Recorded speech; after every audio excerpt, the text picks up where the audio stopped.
Welcome back, everyone, for part 3 and our final installment in our 3-part series here of our deep dive into the phases of Alpha 2 testing for Ashes of Creation. Today we're going to be talking about Phase 3, so if you haven't seen anything on Phase 2 or Phase 1, please go back and watch them in their entirety, as a lot of the information we cover in today's video is going to be building on what we've already talked about in prior videos. So it is important that you have all that context as we come into today. But without further ado, let's get into today's episode.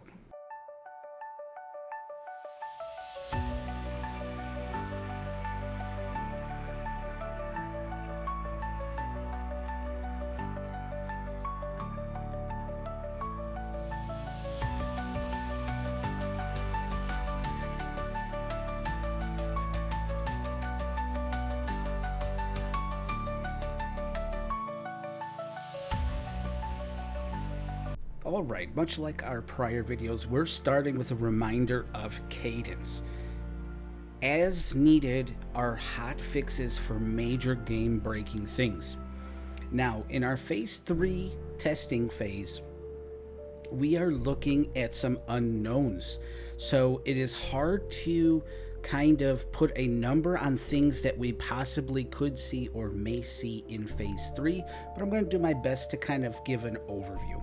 So Phase 3 starts in May of 2025, so we're talking May of next year, and it is supposed to run for at a minimum of a year, is what I saw as the last update. So we're looking at a year time frame for Phase 3, which is huge for this phase.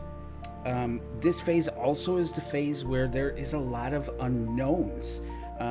Even Steven himself in the live stream was saying Phase 3 is probably going to be the most complex and possibly the one where there could be setbacks if there was any to timelines, meaning that if it is a year that they're planning to go, that would make it May of 2026 when Alpha 2 would potentially be over, and then we would move into iterations on feedback and things like that, and then shortly after we'll get the beta 1, beta 2, and then launch of the game, right?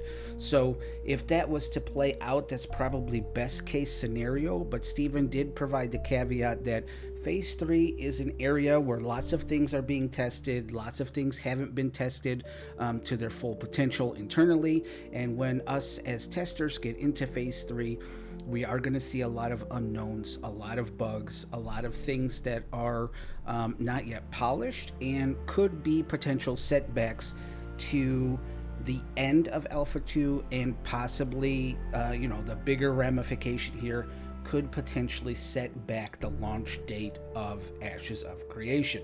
Now, given our possible year time frame, that gives us about 8.5 major content updates, major updates in this time frame. That's 8 major. Those are done every 6 weeks. And then minor updates and patches and balancing, those happen every 3 weeks. So we're looking at 17 minor updates in this testing phase, along with all of the hot fixes that happen. So there's a lot that can happen here. There's a lot of content in this particular testing phase, and I think a lot of this is going to have to be iterated on the fly. And I would think, and my hopes are, that this would be the most narrow testing phase of Alpha 2, that all testers are told, here's the same node, go test this system and try and break it, report all bugs, report all failures, report this. And then once that is iterated on and a patch is provided, then the next thing is go to this major thing, work on that, try and break it, see what bugs exist, see what exploits exist. That's then patched and worked on, tested, passes, then we go to the next one. That's what I mean by narrow approach. Intrepid and Steven have all said that Alpha 2, they want people to experience it as they would play the game, which I personally, for the testing, don't agree on. I do believe to a point that yes, we should go into testing and test it as if we are in the live game, the live launch, to make sure that things are running smoothly. And I think for Alpha 2 Phase 1 and even for parts of Phase 2, that holds true. But I think when we come to Phase 3, we need to toss out the play this testing phase as you would the game and really focus on things that really need to be tested, stress tested, or iterated upon, or feedback given on, so that we can streamline this lengthy Phase 3 process. Now, what do we get in Phase 3? Well, we're getting 2 zones, and 2 brand new zones that we've never heard about or seen about. We're getting the Turquoise Sea and the Anvils. Now, my speculation for the Anvils is it's going to be to the north and going to be part of the Dunzenkel mountain range, so a dwarven type area or mountain range. The Turquoise Sea is a very generic kind of explanation, and I'm going to give you my opinion here on what I think the Turquoise Sea is. Now, when it comes to the consensus of what 3 biomes we have, currently everyone is got the same information, right? The eastern and western Riverlands, the desert, the Sandsquall Desert, and the Vandegar Tropics. And most people believe that it is a east to west or west to east type of tract through the map here. Now, many believe and speculate that this is what we're going to get in Alpha 2 testing. We're going to get the Riverlands, the desert, and the tropics. And I can see where folks think this, and I myself thought this at first until I started doing my deeper dive research and kind of, getting into the details of things on what we were presented with and things that are coming. So when we're talking about Phase 3, we are getting 2 new biomes, the Turquoise Sea and the Anvils, right? And taking that into consideration, I want to give you my speculation or my guess what the actual 3 biomes for Alpha 2 will be like once we get into Phase 1 and 2 and then Phase 3 testing in the future. Now, my thoughts are this is what we may look at as far as the 3 biomes. We still have the Riverlands, we still have the Sandsquall Desert, but I am encompassing a lower southern portion of the map, specifically where it says the Jundak. We haven't heard that terminology used yet, and we don't really know the type of biome that would be. Speculation is like a redwood forest or the mountains or whatnot in that area. So it's a little bit hard to decipher just based on what we see on this map. But the biggest giveaway that I came upon was Vandegar at the bottom of the map, right? We are told we're getting the Vandegar Tropics. And this is something I haven't seen much talk on as far as a potential for the 3rd biome. I think we're going east to west from Kalar Riverlands all the way in the west to all the way in the east with the desert, but I think we're going more south with our 3rd biome, and we're gonna be in the area here that's classified as the Jundak, and I think that has changed now to the Vandegar Tropics. Now, why do I think this? Here is my thought on why. The area I have circled is 1, the mountain range, the Dunzenkel Mountains, and 2, the tropics area where everyone believes the Nakua will be, right? And I believe this is a good representation of the 2 new areas that we have yet to see or explore. The Turquoise Sea, which are all the little islands where the Nakua would be, and the Anvils up at the top of the map there where the dwarves and the Dunir dwarves would be. Now, having that in mind, let's talk about what we actually have in Phase 3. We spent a lot of time speculating, what do we have in Phase 3? We do get the turquoise sea and the anvils, which I think we've gone into a little bit on detail here as well, right?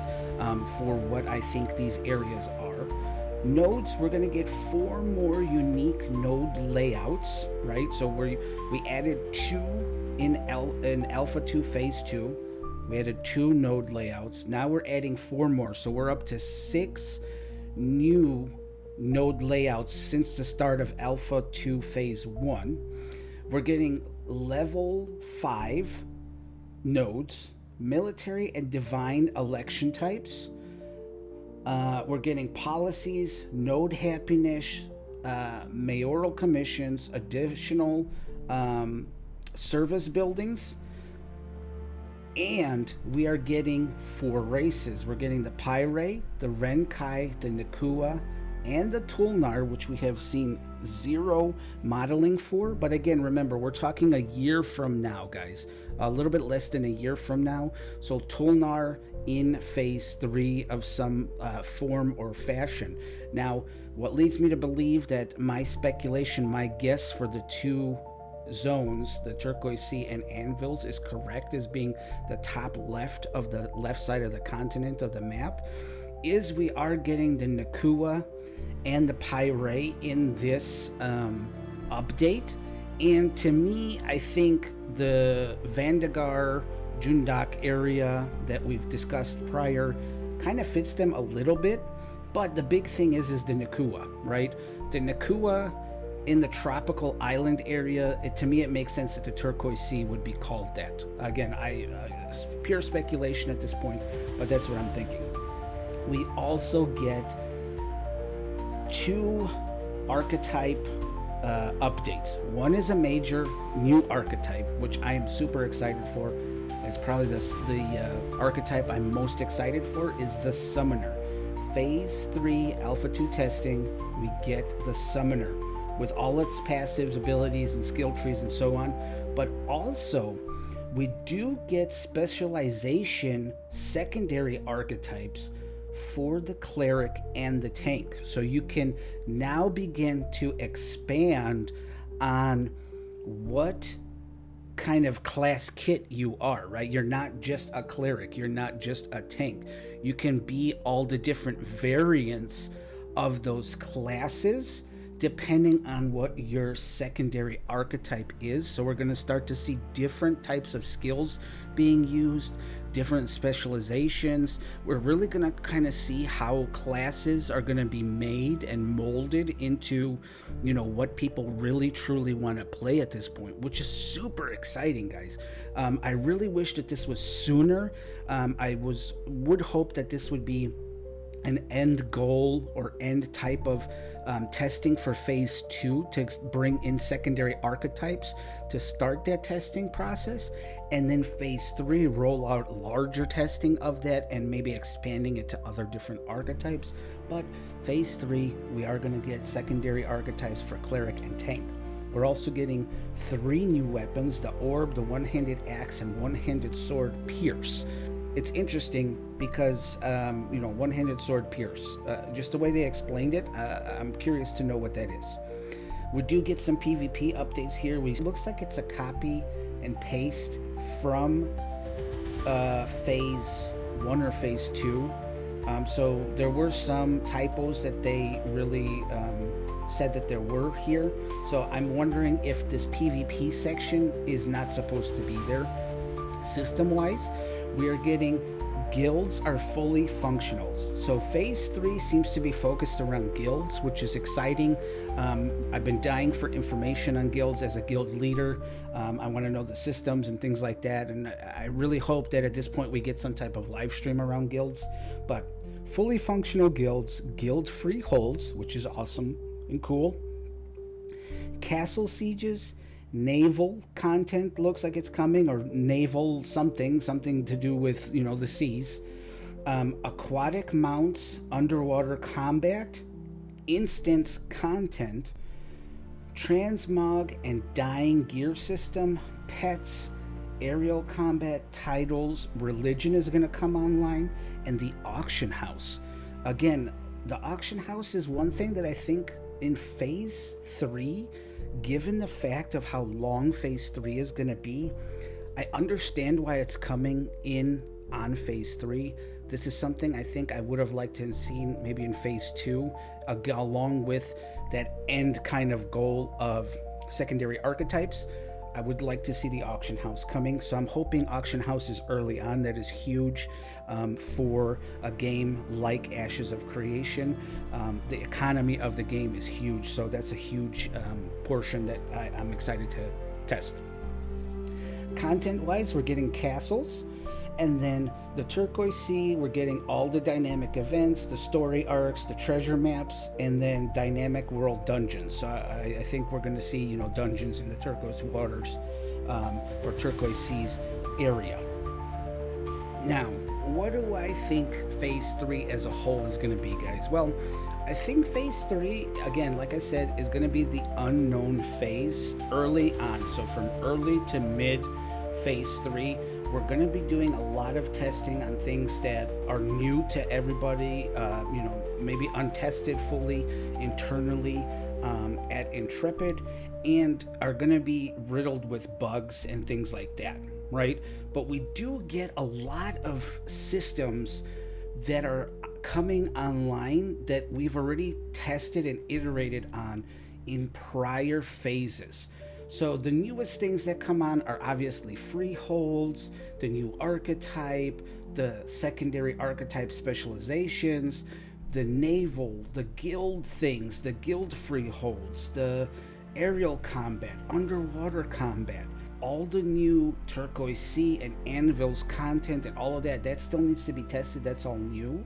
A lot of the other stuff, right, like some of the node stuff builds upon the last node stuff, which built upon the last node stuff in phase 1. So I think the early to mid of phase 3 is going to be things that we've already done in phase 1 and 2. So node related, weapon related, you know, POI testing, things of that nature. And as we move into mid to end stages of phase 3 of Alpha 2 testing, I would expect to start to see some of these newer things coming online. The divine nodes, the military nodes, the policies, the node happiness, level 5 nodes. Remember, all the vassalship was tested in phase 2. If all of that went well, now we're going to have level 5 nodes with all their vassals at this point. So that's awesome. The new archetype is coming, the summoner, all of that, all the guild type of mechanics that are coming as well. That I do expect to see in the mid to late of phase 3. Now, what I will say to everyone watching, while testing is not going to be everyone's cup of tea, and you know, various content creators are going to do their content around Alpha 2 testing, if you get fatigued or you have, you know, Ashes of Creation testing hate at this point, right, or there's been setbacks or whatever, I implore you to do as they say, right? Step away for a few minutes, you know, a month, 2, whatever, a week, gather yourself, and I'd be really excited around the middle to end of phase 3. Now, again, that's subject to change depending on testing, but that middle to end of phase 3 testing is really going to be exciting because you're going to start to see a very well-polished type of game coming to fore, right? I believe at Alpha 2 you're gonna get the bare bones mechanics and systems of the game, and as we progress towards the end of Alpha 2, you're gonna see everything kind of come together, right? All these systems, these secondary and third line systems are all gonna mesh together well. You're gonna see the archetypes with their primary and secondaries. You're going to see all the different buildings within a node. You're going to see all the different jobs within a node, like mayors. You're going to start to see freeholds, from your own personal freehold to the guild freehold. You're going to see all the guild mechanics coming online. So there is a lot of cool stuff, and I would bet at the mid to late stages of phase 3 is where a lot of hype is going to be built around it. So stay tuned to your content creators. YouTube, the live streams from Ashes, watch your streamers on Twitch, on Kick, wherever they're streaming, YouTube, all of that stuff, guys.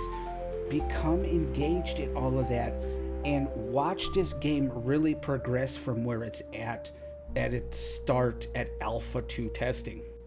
As always, I appreciate everyone here. I appreciate you all for sticking with. It's another long one, but again, we go a deep dive into this for a reason. If you haven't already, please subscribe to the channel. Consider that. It does help the channel out. Go ahead and drop a comment. What do you think phase 3 is going to hold? Do you think my prediction on the map changes and the names of some of these areas are correct?